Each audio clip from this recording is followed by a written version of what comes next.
तो भाई साहब, अभी विधानसभा की बैठक थी। तो जो ब्रिजमोहन जी ने जो बैठक ली, उसमें देखने में आया कि तैयारियां अधूरी है। अभी भी कार्यकर्ता लगता है चुनाव के लिए भारतीय जनता पार्टी के तैयार नहीं हो पाए हैं। क्या कहेंगे इस बारे में आप? देखो, भारतीय जनता पार्टी का कार्यकर्ता जो है वो हमेशा चुनाव के लिए तैयार रहते हैं। अभी भिलाई जिले का विषय ऐसा था कि हमारा नया संगठन जिले का अध्यक्ष तय हुआ, फिर बाकी मंडलों में भी कुछ अध्यक्ष बदले गए, इसलिए जो बूथ सशक्तिकरण का कार्य था वो थोड़ा सा धीमा है। और अभी एक आध हफ्ते में हम स्वयं प्रयास करके इस अधूरे कार्य को पूरा करा लेंगे। निगम की बात कर रहे हैं आप। भारतीय जनता पार्टी का जो नगर निगम में पार्षद हैं, वो पार्षद हमारे रायपुर नगर निगम की देखें तो 29 पार्षद है और कांग्रेस का 32 पार्षद है। भारतीय जनता पार्टी का वोट बैंक कहीं खिसका नहीं है, तभी तो 29 पार्षद हमारे जीत के आए हैं। और रहा सवाल महापौर का बनना, चूंकि महापौर पार्षदों के से चुना गया है, उसने भूपेश ने अपने सर्वे में देखा था कि अधिकतर नगर निगम में भारतीय जनता पार्टी का महापौर चुनाव में जीत रहे थे डायरेक्ट इलेक्शन में। इसलिए उन्होंने नियम बदल के पार्षदों के द्वारा निर्वाचन, महापौर का निर्वाचन तय किया और सत्ता के दबाव में उन्होंने अपना महापौर बनाया। इसलिए हमारा महापौर बन नहीं पाया है। हमारा वोट बैंक कहीं खिसका नहीं है। हमारे जिला पंचायत के सदस्य भी जीते हैं, जनपद के सदस्य जीते हैं, बहुत सारे नगर निगम में हमारे लगभग कांग्रेस के बराबर के पार्षद है, 2-4 कम ज़्यादा ही हैं।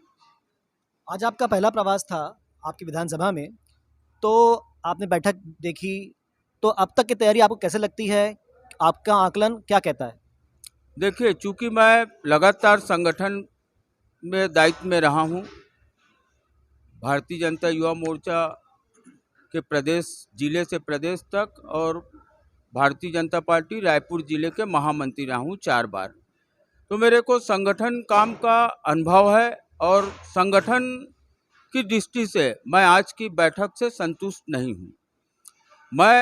आज मेरा पहला बैठक है। मैं लगातार प्रवास करूँगा, कार्यकर्ताओं के बीच जाऊँगा, मंडल के पदाधिकारियों के बीच जाऊँगा और काम में गति लाएंगे। और निश्चित रूप से जब विपरीत परिस्थिति में इस विधानसभा को हम जीते हैं, तो मैं पूर्ण विश्वास के साथ कह सकता हूं कि अगला विधानसभा जो वैशाली नगर का चुनाव होगा, हम भारी बहुमत से जीतेंगे।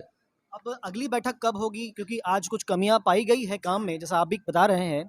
तो अगली बैठक या कुछ ऐसा टारगेट कब तक का देंगे आप कार्यकर्ताओं को कि तब तक ये पूरा कर लें अपने टारगेट को? नहीं, आज जो बैठक संपन्न हुआ उसमें कुछ शक्ति केंद्र के हमारे प्रभारी है, मंडल के अध्यक्ष है, उसने 4-5 दिन का समय मांगा है।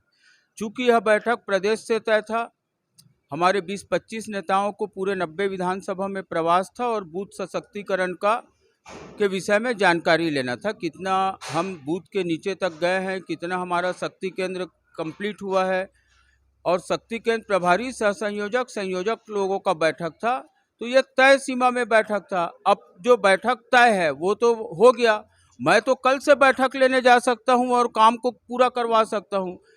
ऐसा कोई विषय नहीं है कि बैठक कब लेंगे, क्या लेंगे। मैं रोज बैठक ले सकता हूं, रोज प्रवास कर सकता हूं, रोज कार्यकर्ताओं को एक्टिव करके जो अधूरे काम है उसको पूरा कर सकते हैं।